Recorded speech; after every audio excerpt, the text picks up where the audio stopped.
네. 오늘 이제 욥기의 10장 말씀 이제 드디어 또 함께 읽고 은혜를 받겠는데, 빌닷의 이야기에 대한 욥의 2차 변론의 말씀이 되겠습니다. 우리는 지난주 9장을 통해서 하나님은 인간과 비교할 수 없는 분으로 서로 인간끼리 누가 더 의롭다느니, 누가 더 죄가 많다느니 하는 것 자체가 하나님 앞에서는 무의미하다는 것을 우리는 9장을 통해서 생각해 보았고, 그렇기에 우리는 하나님의 은혜가 아니면 살아갈 수가 없는 그런 존재라는 사실을 함께 나누었습니다. 아멘.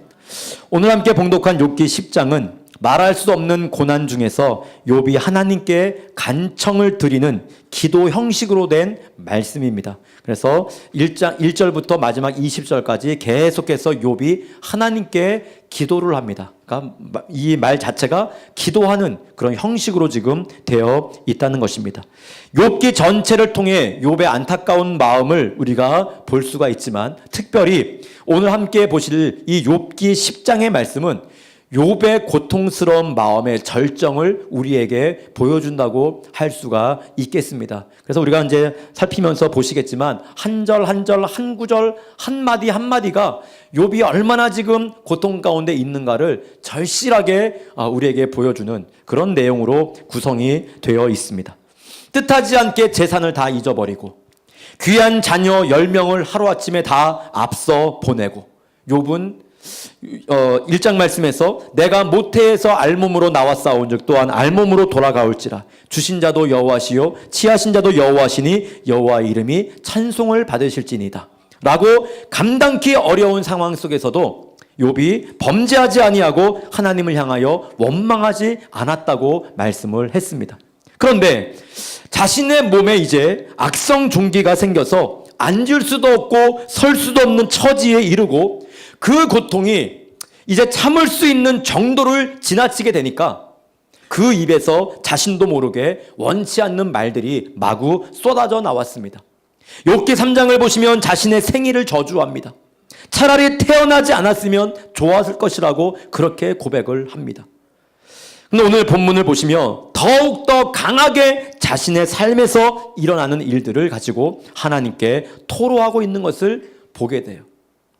욥기 말씀을 준비하면서 항상 느끼는 한계가 무엇이냐면, 제가 욥과 같은 고통을 당하지 않았다는 겁니다. 이게 제 한계입니다. 여러분, 말씀을 전하면서도 또 말씀을 들으시는 여러분들도 저는 마찬가지라고 생각해요. 욥과 같은 고통을 우리가 느끼지 못해서, 저도 설교를 하면서 사실 감이 잘 안 와요. 얼만큼 고통을 당하면 어떤 마음들을 가지고 있을까? 욥이 이런 상황 속에서 가지고 있었던 심적인 아픔과 고통은 어땠을까? 그 충격과 그 고통이 제가 그것까지 느낄 수가 없어요. 이것이 이제 설교자로서의 한계인 것을 좀 안타깝게 생각을 하고요. 또 우리 성도들을 가만히 한번 돌아보면서 과연 욥과 비슷한 고통을 가지고 계신 분이 누굴까라고 한번 또 이렇게 떠올려 보지만, 그럼에도 불구하고 욥과 같은 고통과 근접한 분들은 없다는 것을 또 발견하면서, 그럼에도 불구하고 여러분, 욥과 같은 믿음이 우리에게 없기에, 또한 그것보다 작은 고통이지만 또 때로는 욥보다도 훨씬 더 큰 고통을 가지고 이 말씀을 듣고 또 기도하리라고 생각을 하면서 그것을 위안 삼아서 또 이렇게 말씀을 전하게 됩니다. 사랑하는 여러분, 오늘 본문을 보시면 더 강하게 자신의 삶을 하나님께 지금 기도하고 있는 욥을 보게 돼요. 그 이유가 무엇일까요? 엘리바스와 빌닷의 언어적인 이 폭력이 그로 하여금 더욱더 신앙적인 어려움에 빠지게 하고 있습니다. 그래서 지금 사실은 이 욥의 친구 엘리바스와 빌닷, 또 다음 주에 소발이라고 하는 친구가 나오는데, 이 친구들이 고통 중에 있는 욥에게 정말 위로자가 되었다면 욥이 어쩌면 이와 같은 심한 어떤 내적인 갈등을 느끼지 않았을 수도 있을 것 같아요. 그런데 찾아와서 위로한다고 하는 엘리바스와 빌닷의 이 내용이 오히려 욥으로 하여금 더 자신의 삶을 어렵고 힘들게 만들고 있는 것을 보게 됩니다. 지난주 우리가 봤지만 심지어는 그 빌닷이 어떤 이야기까지 합니까? 너뿐만이 아니라 너의 자녀들까지 죽게 된 것은 그들도 하나님 앞에 죄를 지었기 때문이다라고 하는 입에 담을 수 없는 그런 심한 말까지 하게 되잖아요. 자꾸만 그런 것들을 들추어내니까, 자꾸만 정죄를 하니까 욥도 이 내적으로 심한 갈등을 겪을 수밖에 없게 된 것입니다. 요즘 같으면 이 상황 속에서 고통을 잊게 하는, 예를 들면 진통제라도 맞고 먹을 수 있는데 당시 그런 게 어디 있었겠어요?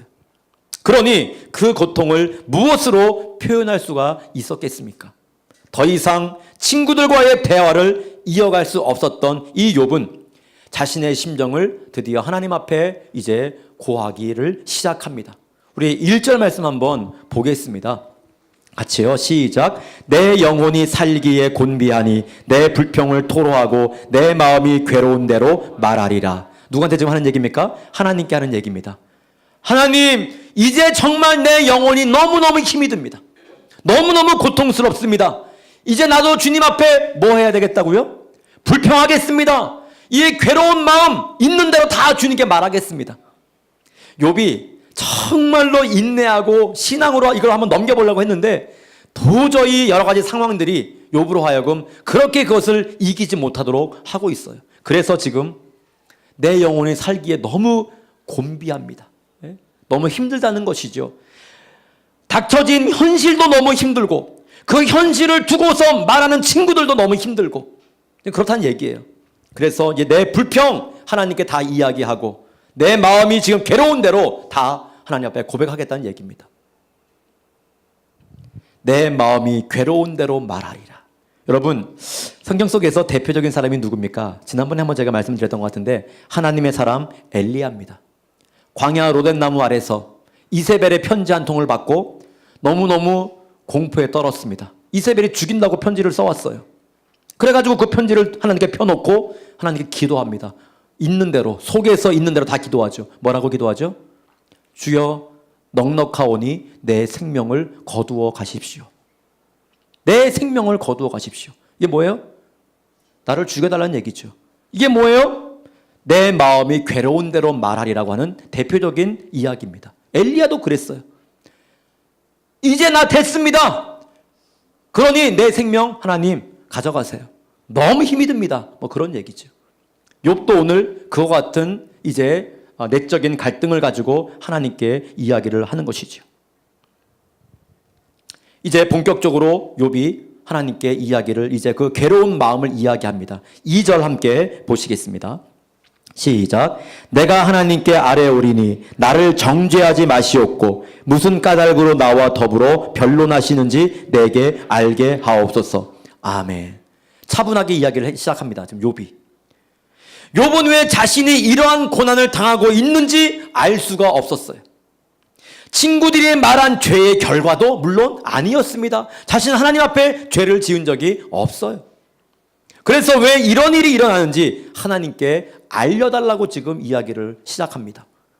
여기에서 중요한 단어가 있습니다. 바로 무슨 까닭으로, 이 얘기입니다. 여러분, 욥기서 전체에 어찌 보면 질문이라고 할 수가 있어요. 무슨 까닭으로, 무슨 까닭으로. 우리가 신앙생활을 하다 보면 참으로 많은 일들을 만나게 됩니다. 행복하고 기쁜 일이 있는가 하면 신앙생활을 하는 중에도 어렵고 힘든 고난의 그런 과정들을 만날 때가 있어요. 감당하기 어렵고 너무나 슬픈 일을 만날 때도 있습니다. 이해할 수 없는 일들을 만날 때도 있어요. 그런데 그 가운데서 무엇보다도 힘든 것은 무엇입니까? 현실적인 그 문제도 아니요. 내 몸에 들은 그 병도 아니요. 바로 그것보다 더 힘든 것은 왜 그런 일들이 일어났는지, 왜 나에게 이런 병이 생겼는지, 그것이 우리에게는 더 큰 고통이라는 겁니다. 무슨 까닭으로, 무슨 까닭으로. 아까 제가 말씀드린 부분이 이거예요. 무슨 까닭으로 이런 일이 일어났는지 이 부분이 저에게 조금 부족하다는 겁니다. 앞으로는 또 앞으로도 경험을 안 했으면 좋겠어요. 앞으로도 그런 경험을 안 했으면 좋겠지만 여러분도 그런 경험 하지 않기를 축복합니다. 욥에게는 그렇다는 겁니다. 적어도 무슨 까닭으로 전 재산이 한순간에 날아갔는지, 무슨 까닭으로 10자녀 사랑스러운 그들이 다 죽었는지, 무슨 까닭으로 내 몸에 이런 악한 피부병이 생겼는지, 적어도 욥은 아직까지 이 사실을 모르겠다는 거예요. 그러기에 그는 처절하게 자신이 왜 이런 고난을 당해야 하는지 하나님께 질문을 하고 있습니다. 구체적으로 한번 보시면 3절 말씀 보겠습니다. 시작. 주께서 주의 손으로 지으신 것을 학대하시며 멸시하시고 악인에게 빛을 비추시기를 선히 여기시나이까. 아멘. 여러분, 하나님은 사람을 학대하기를 좋아하십니까? 아닙니다. 사랑하기를 기뻐하시죠. 우리를 학대하려고 만드신 것이 아니잖아요. 그런데도 불구하고 욥은 너무 힘들고 괴로우니까 뭐라 그래요? 주의 손으로 지으신 것을 학대하시는 것은 어떻게 된 것입니까? 주의 손으로 지으신 것이 뭐예요? 자기잖아요. 주님이 나를 지으셨는데 나를 지금 지으셔놓고 학대하시는 겁니까? 이 얘기입니다. 자신이 이렇게 극심한 고통을 당하도록 하나님이 자신을 너무나 가혹하게 대하시는 것은 하나님의 그 선하심과 그 풍성하신 긍휼하심과 또한 나를 지으신 것에 위배되는 행동이 아니냐는 것입니다. 4절 말씀을 볼까요? 시작. 주께도 육신의 눈이 있나이까? 주께서 사람처럼 보시나이까? 아멘. 한 구절 한 구절 한번 보십시오, 여러분. 사람은 외모를 보지만 하나님은 어디를 보시죠? 중심을 보시지요. 우리의 마음의 깊은 곳까지도 다 감찰하시지요. 다 아시지요. 하나님 앞에서는 그러므로 거짓말을 할 수가 없지요. 숨길 수가 없지요. 비밀이 없지요. 왜? 그 속까지 다 알고 계시기 때문에. 그런데 지금 뭐라 그래요? 이런 하나님께서 왜 내 삶을 겉만 보는 사람들의 그 눈처럼 하나님이 보고 계십니까? 뭐를 봐달라는 거예요? 하나님의 속성 그대로, 하나님의 능력 그대로 내 속을 좀 보십시오. 내가 죄 졌습니까, 하나님? 내가 주님 앞에 잘못했습니까? 누구보다 잘 아시는데 왜 내 속을 안 보시고 내 겉만 보시고 나에게 이런 가혹한 일을 행하고 계시는 겁니까? 바로 이 얘기예요. 주께도 육신의 눈이 있나이까? 주께서 사람처럼 보시나이까? 여러분, 하나님의 눈으로 보면 뭐를 볼 수 있느냐? 우리 7절 말씀 한번 보겠습니다. 시작.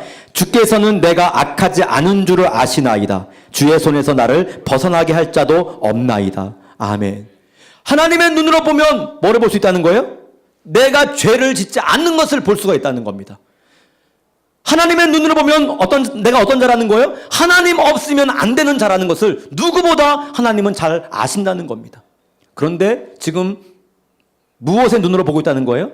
사람의 눈으로 지금 나를 보고 계신다는 거예요. 얼마나 힘들었으면. 제발 하나님의 그 능력의 눈, 하나님 원래 가신 그 속성대로 하나님의 눈으로 나를 좀 봐주십시오. 그러면 저를 잘 아실 거 아닙니까? 질문합니다. 이런 말 할 자신 있으십니까? 이런 말 하실 자신이 있느냐 이거죠. 적어도 우리가 주님 앞에 욥처럼 이런 말 하실 수 있는 삶이 되시기를 축복합니다.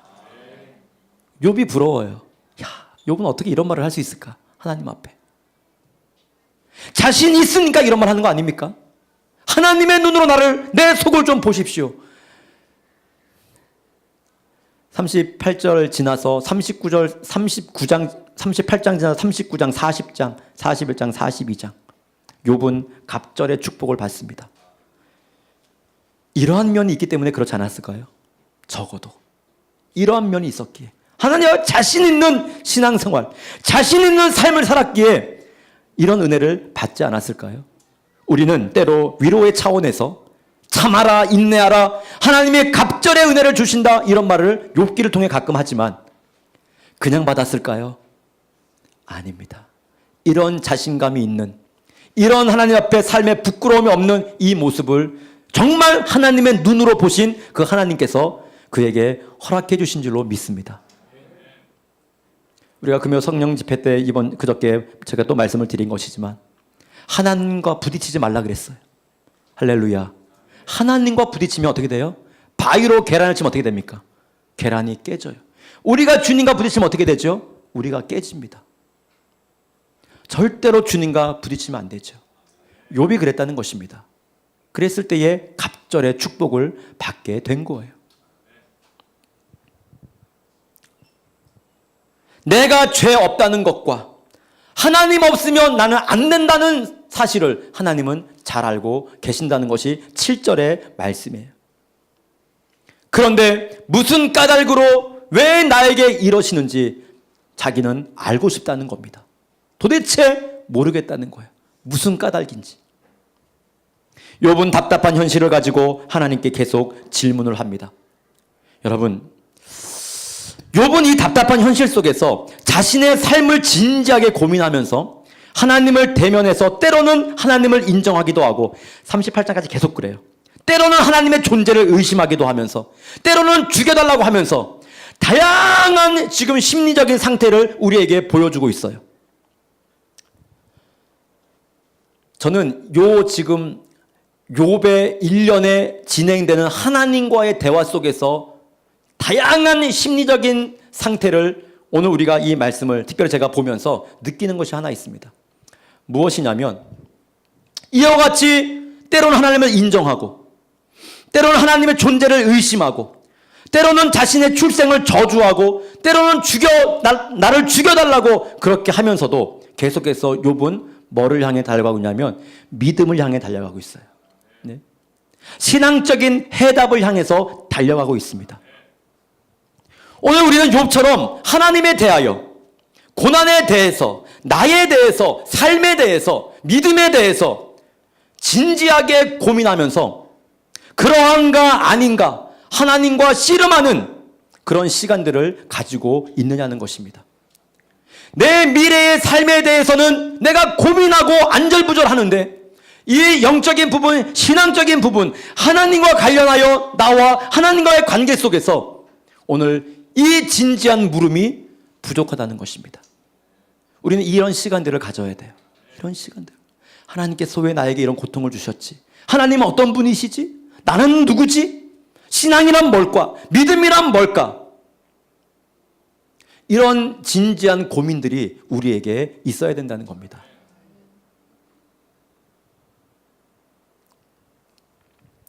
하나님께 많은 질문을 하고 하나님과 씨름을 많이 한 사람은 처음에는 시간이 걸리고 괴롭겠지만 어느 순간 그 시점이 지나가면 흔들리지 않는 신앙인이 되는 겁니다. 그래서 우리는 누구에게 물어보는 것도 좋고 말씀을 듣는 것도 좋지만 오늘 하나님과 대면하여 하나님과 씨름하는 그런 시간들을 우리는 늘 가져야 돼요. 빨리빨리 좋지요. 무슨 문제가 생기면 목사님 이건 뭐지요? 물론 좋아요. 신앙의 선배들을 찾아가서 이게 뭘까요? 아 그렇군요. 좋지만 하나님과 내가 오늘 시간을 가지고 계속해서 이런 안타까운 문제들 속에서 하나님과 여러분 대면하는 그런 시간들 속에서 여러분들의 신앙생활을 여러분 오늘 성장시킬 수 있기를 간절히 축복합니다. 다른 고민 참 많이 하잖아요. 어떻게 하면 돈을 많이 벌 수 있지? 얼마나 고민합니까? 제가 과거에 어떤 성도 집에 신방을 가니까 컴퓨터 켜놓고 신방을 받고 있더라고요. 여자 집사님이. 예? 이름도 이쁜이 집사님이야. 근데 이쁜 짓을 안 해. 믿음이 없어요. 설교 시간에도 컴퓨터를 계속 쳐다봐. 나중에 봤더니 주식창 띄워놓고 그거 쳐다보고 있는 거야. 집사님 꺼! 저거 뭐한 짓이냐고. 예? 제가 뭐라고 한 적이 있어요. 얼마나 삶이 진지합니까 여러분. 신방 받으면서도 그 컴퓨터 창을 내서 눈을 띄지 못하는 거. 계속 예배 끝나고 주방으로 갔다가도 또 거기 계속 왔다 갔대. 산만해가지고 예배도 못 드리고 산만해서 밥도 못 먹겠어. 얼마나. 신앙에 대한 진지함이 그 정도만 되면 얼마나 좋을까 그런 생각을 해봤어요. 요즘 그런 고민 하십니까? 신앙에 대해서. 어떻게 하면 신앙생활 안 할까 이런 고민 말고 하나님이 나를 얼마나 사랑하실까. 이 일들을 나에게 허락하신 하나님의 뜻은 뭘까? 이런 고민들. 여러분 할 수 있기를 축복합니다. 계속해서 욥은 하나님의 손에 달려있는 자신의 운명을 기술하기 위해서 토기장이의 비유를 이제 사용을 하는데, 길지만 우리 8절에서 12절 말씀 함께 다시 한번 읽어보겠습니다. 8절에서 12절. 이게 지금 하나님께 드리는 기도예요. 자신의 삶을 놓고 그런 차원에서 생각하시면서 읽으시면 더 좋겠습니다. 시작. 주의 손으로 나를 빚으셨으며 만드셨는데 이제 나를 멸하시나이다. 기억하옵소서. 주께서 내 몸 지으시기를 흙을 뭉치듯 하셨거늘 다시 나를 티끌로 돌려보내려 하시나이까. 주께서 나를 젖과 같이 쏟으셨으며 엉긴 젖처럼 엉기게 하지 아니하셨나이까. 피부와 살을 내게 입히시며 뼈와 힘줄로 나를 엮으시고 생명과 은혜를 내게 주시고 나를 보살피심으로 내 영을 지키셨나이다. 아멘. 하나님께서 자신을 지으실 때는 뭐를 이겼어요? 진흙을 이겨가지고 다른 어떤 피조물보다 더 공을 들이고 아름답게 자신을 만드시고 거기에 생명과 은혜를 주시고 보살펴 주셨는데, 지금 자신에게 하시는 하나님의 처사는 마치 뭐 같아요? 그렇게 공들여 빚으신 그 작품을 완전히 깨가지고 다시 흙으로 티끌로 만들어 버리시는 것 같다는 거예요. 이 지금 욥이 생각할 때 나를 어떻게 만드셨냐는 거예요. 다른 피조물은 말씀으로 빛이 있으라, 바다야 있어라, 물이 있어라, 궁창이 하늘과 땅으로 나뉘으라, 말씀으로 다 만드셨는데 우리는 흙을 빚어가지고 만드셨잖아요, 욥은.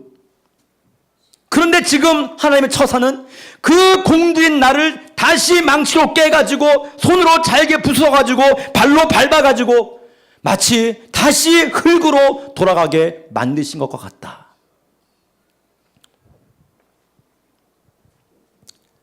과거의 하나님과 현재의 하나님이 너무나 차이가 많다는 것입니다. 욥이 생각할 때.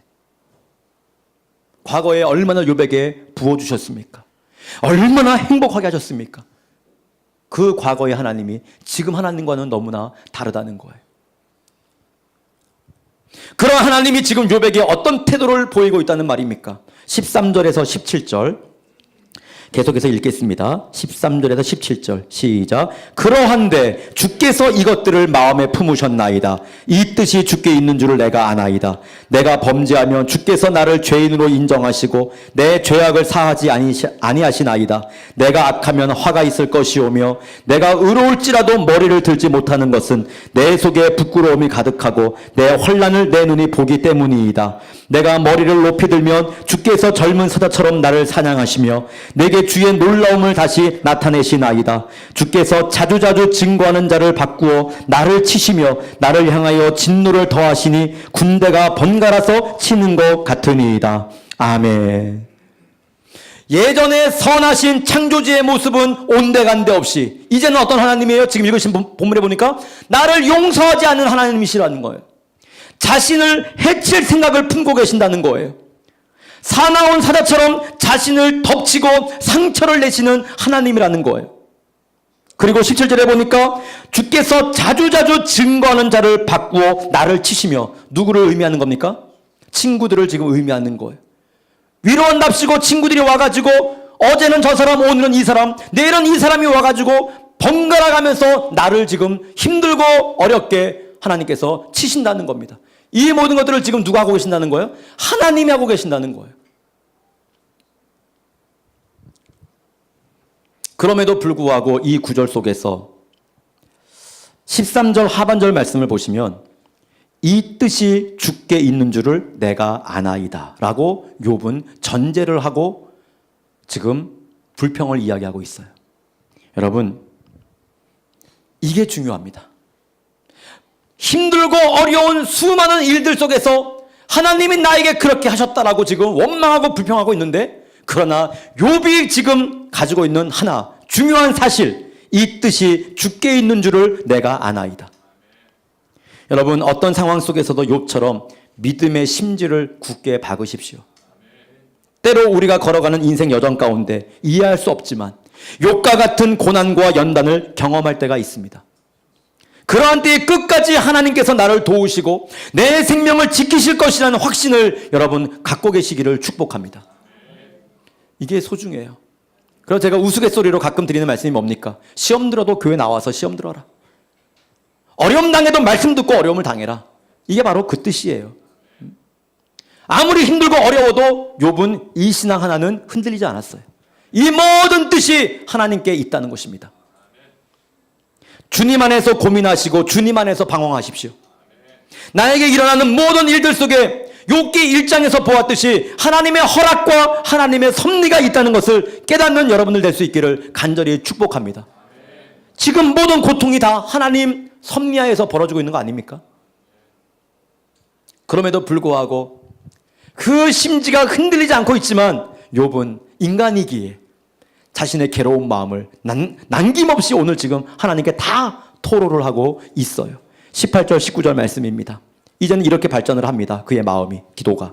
시작. 주께서 나를 태에서 나오게 하셨음은 어찌함이니이까. 그렇지 아니하셨더라면 내가 기운이 끊어져 아무 눈에도 보이지 아니하였을 것이라. 있어도 없던 것 같이 되어서 태에서 바로 무덤으로 옮겨졌으리이다.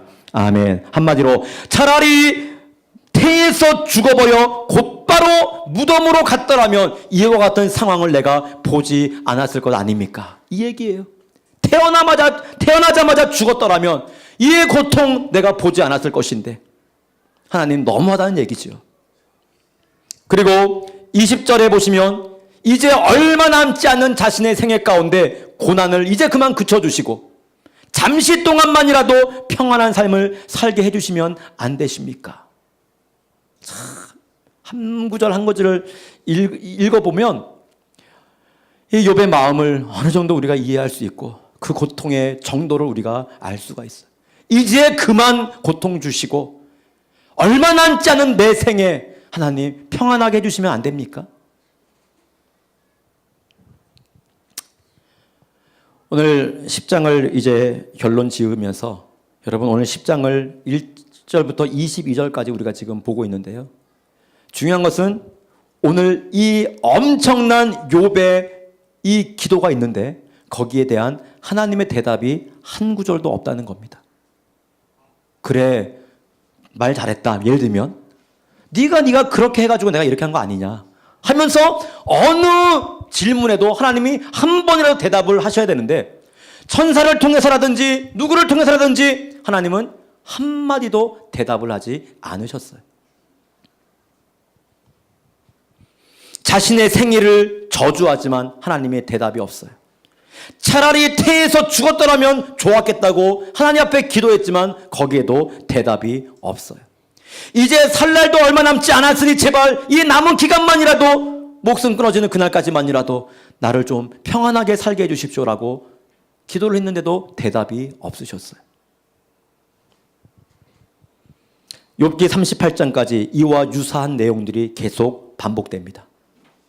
그리고 그 상황 가운데서 중요한 것은 믿음으로 점점 더 인생의 해답을 욥이 찾아가요. 우리의 인생살이도 이러하지 않습니까? 우리의 문제들이 해결되지 않고 산적되어질 때 도대체 왜 이런 일이 일어나는지 언제 끝이 날 것인지 답답할 때가 있습니다. 그래서 때로는 금식도 해보고 때로는 작정도 해보면서 하나님 앞에 울며 기도하지만 하나님은 여전히 대답하지 않으십니다. 욥은 친구들이 제시한 이 인과 응보의 교리가 자신의 상황을 설명할 수 없다는 사실에 큰 갈등을 겪고 있습니다. 그는 자신에게 닥친 고난을 수치스럽게 생각을 해서 오늘 15절에 보니까 고개도 들지 못하겠다고 합니다. 왜? 옆에 사람들이 뭐라고 하겠어요? 많은 사람들이 뭐라고 하겠어요? 믿음으로 살더니 보기 좋다. 결국 결과가 그거냐? 그래서 고개도 못 들겠다는 거예요. 욥은 자신의 삶의 고통스러움을 하나님께 오늘 토로하고 있습니다. 여러 번 자신의 출생을 비관하고 차라리 죽었으면 좋겠다고 이야기를 했습니다. 하지만 여러분 오늘 다음 주 11장, 12장, 13장 계속해서 우리가 나눌 말씀의 패턴이지만 생명의 주관자는 하나님이십니다. 우리의 삶에 이해할 수 없는 일이 있을지라도 하나님 되심을 우리가 잊지 않고 우리에게 허락하신 그 은혜와 섭리를 믿음과 순종으로 그려가시는 여러분들이 되실 수 있기를 주님의 이름으로 간절히 축복합니다. 아멘. 함께 찬양하시면서